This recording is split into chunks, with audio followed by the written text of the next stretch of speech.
Sinigang na tangigi. Ayan ang ating gustong ibahagi sa inyo guys. Samahan niyo ako kung paano natin ginawa na isa sa simpleng pamamaraan na pagluluto natin ng sinigang na ito.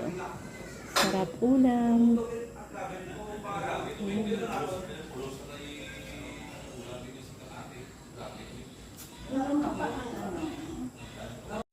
Meron tayong slices na isdang tangigi. 5 piraso.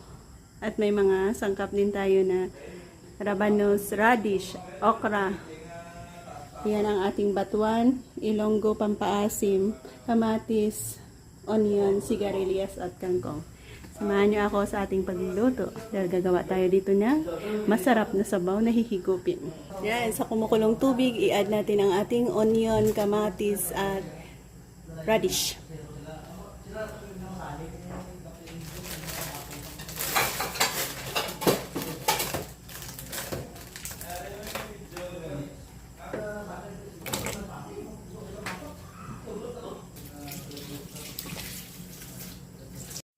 I-add natin ang ating pampaasim.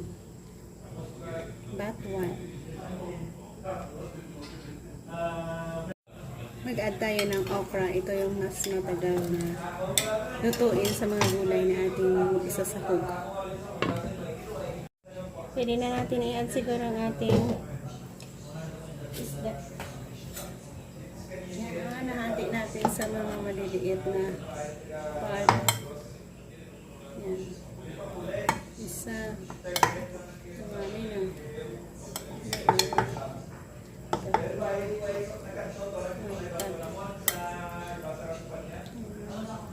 Anong 7 siyang 10 din sa ating slice. Wala, overflow.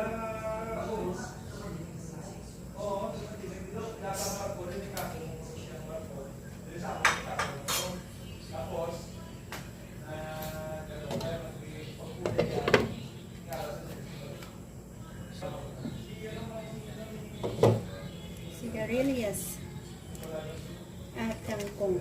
Yan na naman ang mga i-add pa natin.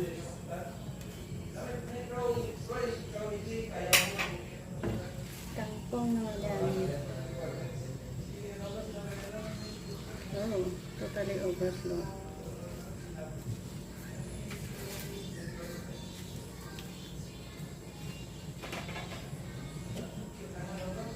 Isang kilo and ready na tayo. Mag-add pa ng mga pampalasa natin.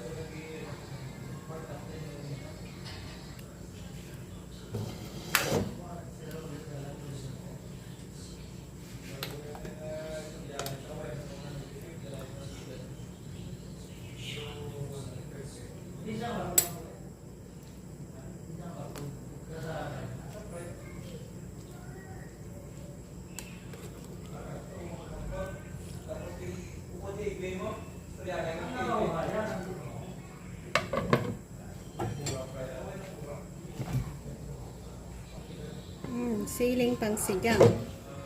Tapos, lagyan na natin ng sinigang mix natin. Mga 1 kutsara siguro. Ayan ang gamit natin.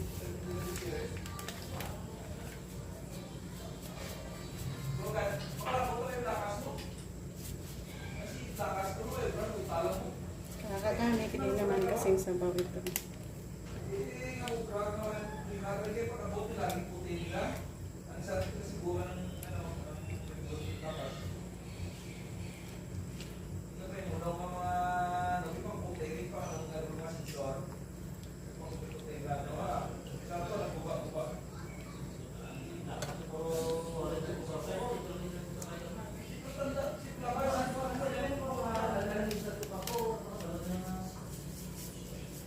Mas maasim, masarap yan ang taste ng sinigang.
Ayan, dito na tayo mag-e-end. Nakuha na natin ang saktong asin ng ating sinigang dito.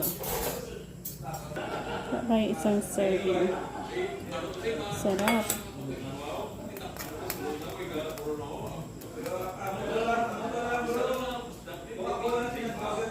Sarap na klaseng isda sigang ang tanong.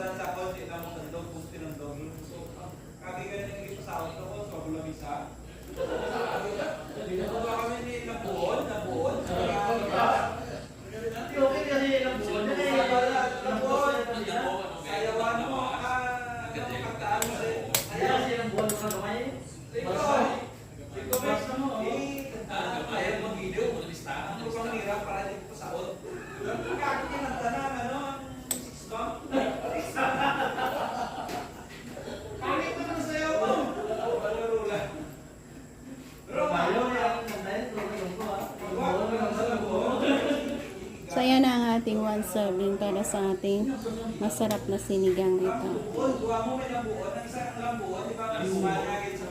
Sarap. Namit yun.